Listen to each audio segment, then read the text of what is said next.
Hi, welcome to The Collectors. I'm Kent Lund. My next guest has a passion for wood and canvas canoes. He collects them, he restores them. He actually builds scale models of historic versions of the canoes. And we're going to do 3 shows. There's a lot to talk about and a lot to understand about how he builds these canoes. So let's welcome craftsman Chris Pearson to The Collectors.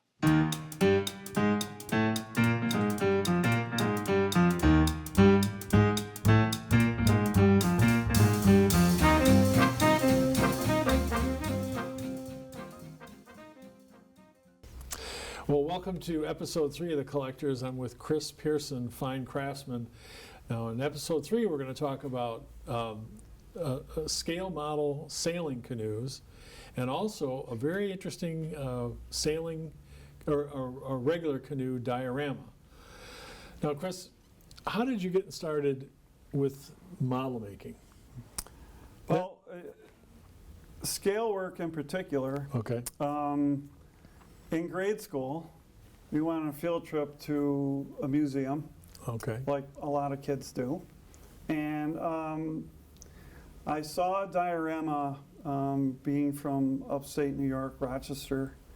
Our local Aboriginal tribe were Iroquois. Yep. And they had a diorama of an Iroquois village. And that stuck. That stuck with me.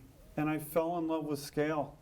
And I really don't know very many people that if you're not interested in it to some level, fine. But scale, I just think scale attracts people. I found it interesting. It's fascinating to me to see something built in scale. It's just there's something about it. Especially if it's really well done. Then Yeah. you can really see the meticulous detail And there's in this world.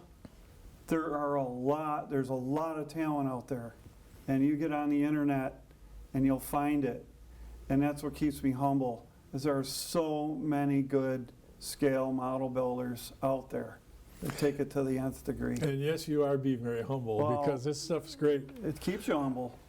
Yeah. So now we got a sailing canoe. That's a whole other animal than a paddling canoe. Yep. And this is a beautiful model with sponsons, which are flotation devices built into the sides of the canoe. Right, it was an option Old Town offered. A Okay. lot of the big builders offered it. Because quite frankly, very early on, a lot of people couldn't swim compared to nowadays. People couldn't swim, and they wanted to get them in canoes, so they offered floats on the side of your That's a fascinating story. Yeah. I believe that. That Yeah. makes total sense. It's true, yeah. Wow. Yeah. And how did this one come about? So, I didn't have an order for a sailing canoe or a sponson canoe, and I wanted to up my game, and this is the first one I ever built, and I got it back, and I'll tell you what happened there. But in '96, I started building, I was building the Old Town models. This is an Old Town Otka model, 16 foot. And I'm like, all right, I want to do a sailing canoe, and I've never sailed before a canoe. And so there's a lot of information out there on these things. There's already a lot of dimensions and for all the rigging and catalog pictures, and there's a lot of these out there. So there's canoes you can walk up to and measure, and so I'm like, all right, I'm going to do a sponson sailing canoe. So it was a trick. I believe I'm the only person that's built sponson scale models. I made 4 of them. This model was extremely labor intensive. I didn't make enough money on them, quite frankly. You can't charge enough for the amount of hours. But the sponsons themselves, I made a pattern out of wood and glued it together and bondoed it and made, it's basically a banana-shaped sliver on each side of the boat, ever changing. And then I took that pattern for each side and I rubber molded it. and I Oh. cast them out of solid urethane. Wow. And that, so I do a lot of, I do a fair amount of urethane casts off of patterns with rubber molds. It's a really good way of Making it happen. doing scale work, yeah.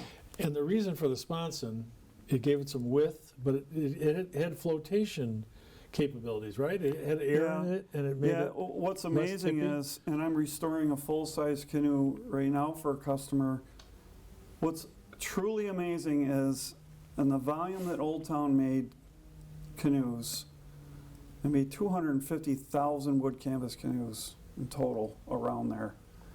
And I don't know how many sponson canoes they made, but they made a lot of them. Every sponson's custom made for that particular canoe.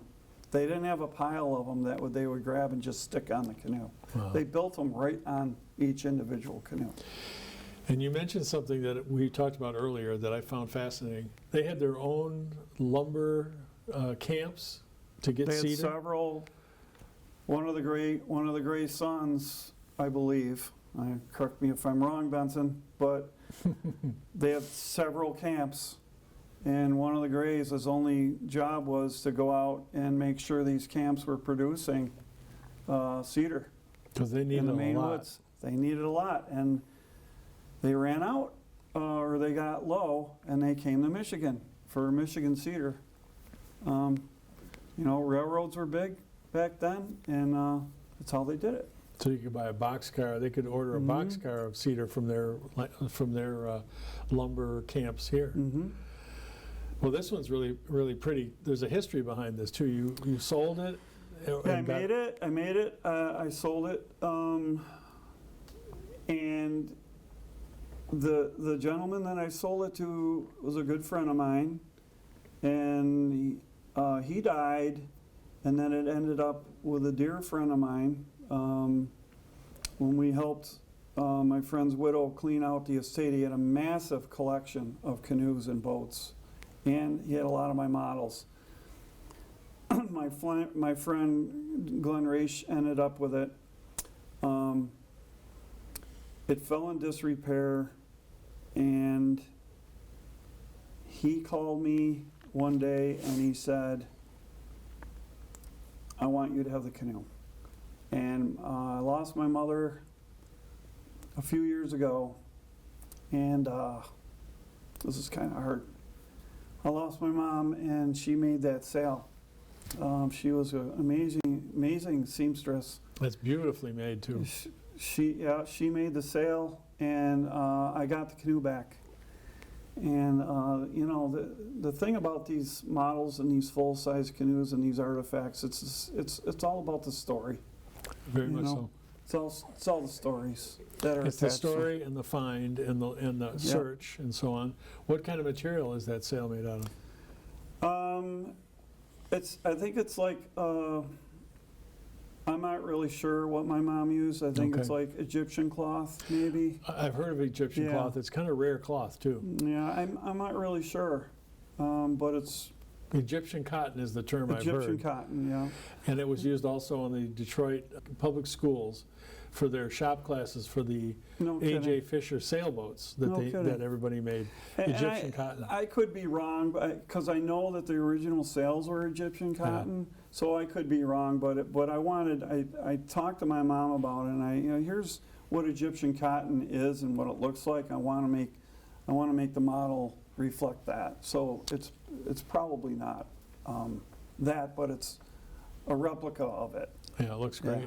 Mhm. Can we see the next slide here?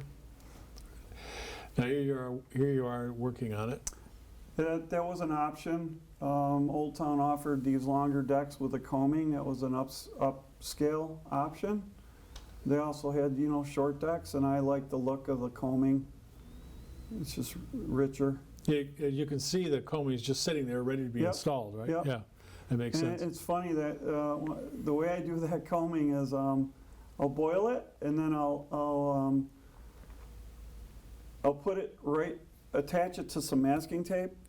Not attach it, but open the masking tape up, lay it on there, and then I'll stick the masking tape on a little, like a can or a bottle. Something round. And I'll wrap it around with a masking tape as a backer so it won't crack. So it Oh, won't that break. makes sense, And yeah. it works out really well. Yeah, that makes sense. Yeah. You've done it, that It's really little works. tricks, you know.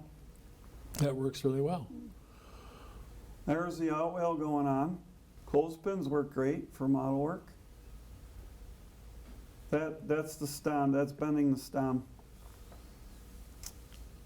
That is another sailing canoe I did for another customer. Because once I got this one out there, I had a handful of really good customers, and they would want every different model that I would make. Well, it's a great And that's- customers to have. It really know? is. Yeah. This is the model in front of This us is now. the model. One thing I would like to add is really important to me is the majority of these models paid for the adoption of my daughter. Wow. And my brother Douglas made all the, not this base on this one, but all the bases. And I know he loathed it, and he did it as a favor to me, because every model that I sold, I would supply a base Yeah. for that model. Yeah. And you're talking a lot of bases. Yeah, that's- And it was not fun work, Okay. but he did it anyhow. Well, that's what brothers are for. Yep. And so shout out to my brother for doing And how old's that. your daughter? She's 31. My gosh. Yep.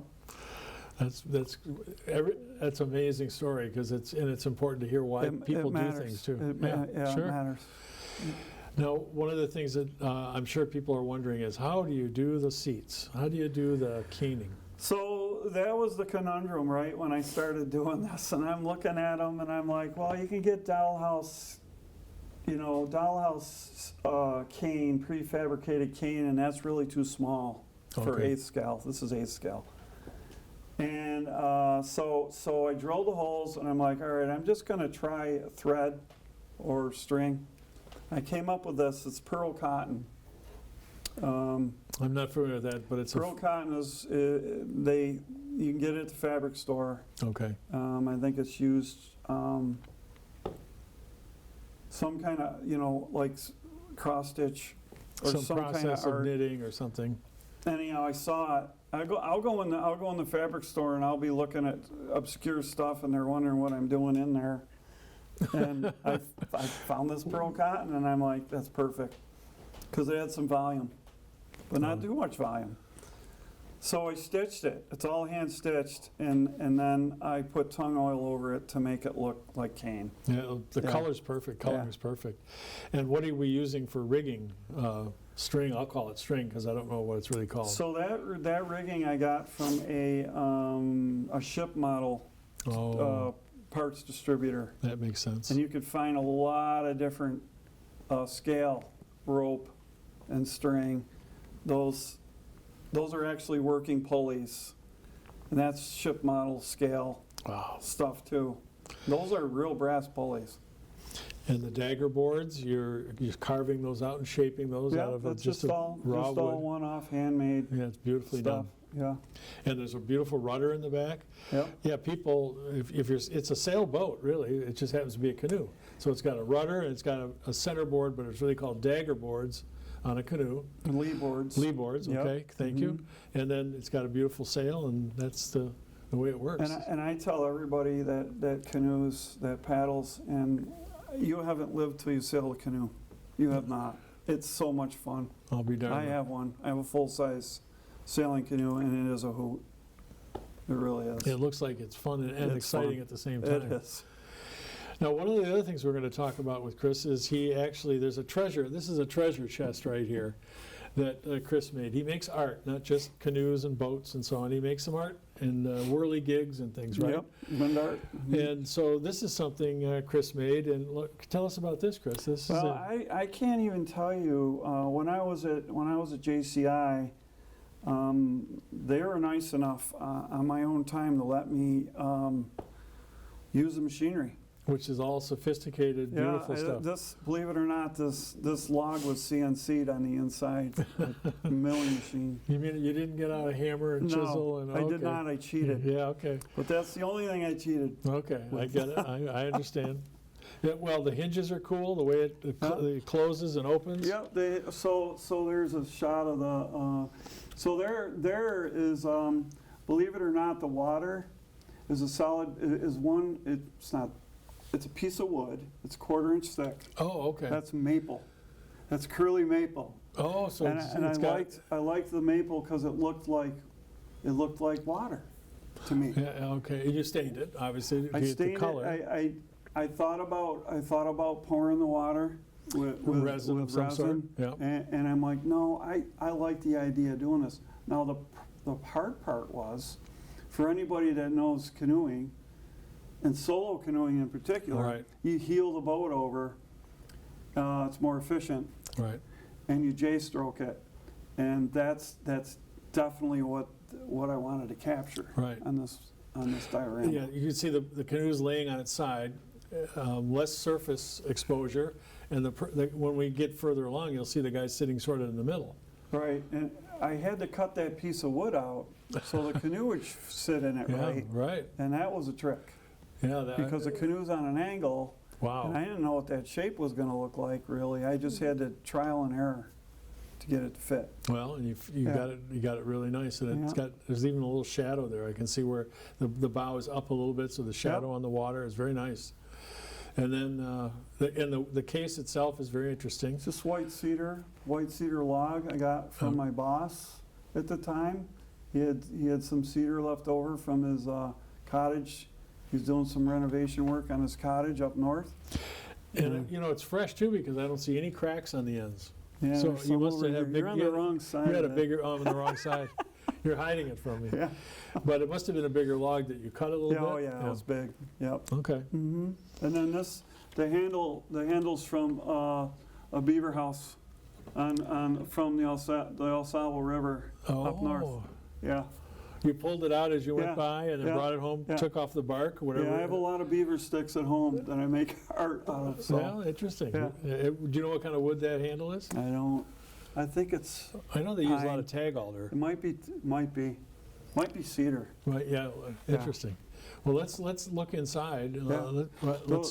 Those feet pull out. So it's I stable. have the feet so they pull out when it's stable when it opens up. Everything on here is scratch built except for the dog. The guy, I call him Evan. I named him after Evan Garish, who originated wood canvas, first commercial wood canvas canoe builder. But anyhow, that guy was a Lilliput toy. It was a figurine. It's an English company. And he was a coal delivery man. So he had a big bag of coal in front of him, and I bandsawed the bag off him. He was standing, and I put him in several different positions. I have a diorama of him in a canoe shop, and a diorama of him paddling, and I have rubber molds of him so I can replicate him. But long story short, I bandsawed the bag off the front of him, and I hand carved with a Dremel back in his pants and his shirt, and then I cut him up into 12 separate pieces to get him articulated to the right, to the way you wanted to. And then I super glued his arm in the right position, and then I bondoed in the rest and carved it, and then I rubber molded them, and then you got some paint. You got mixed up some paints and got a nice look to the paints and the colors. Just artist acrylics. It's just fun. Yeah. It's 12 scale. It's dollhouse scale. So you can get, my dioramas are 12 scale, so you can get, like the dog, that's dollhouse scale. Okay. 1 foot to the inch. So 1/12 scale. Yep. Okay. Yep. Yeah. I work in 1/12 scale a lot. It's a nice size to work with. Yeah. It's not fun to work in when you're building a canoe. Yeah. It's just too small. It's splitting hairs. Yeah. Too small. Well, try table sawing ribs that small. Yeah. Tell me how you make your ribs. I table saw them. And Into strips. I have a thickness sander as Oh, well, okay. because it doesn't plane very well when you're down to 1/16 Right. of an inch thick. Breaks and snaps. and- Thickness sander works wonders. Yeah, good. good. And I table saw them, and I have fixtures for a table saw too. Yeah. So keep you safe. Well, you're specialized And now. all my What you're digits. doing, yeah, you're safe. Yeah. Something we're coming to the end of our third episode of Chris Pearson and his crafty canoes and boats. And there was something you want to mention.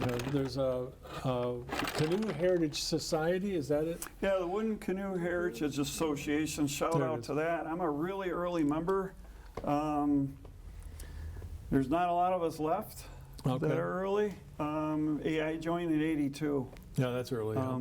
Long time. It is, and they started in '79. So there's just a handful of us left, but it's a passion. It's always been a passion. I've paddled all over North America.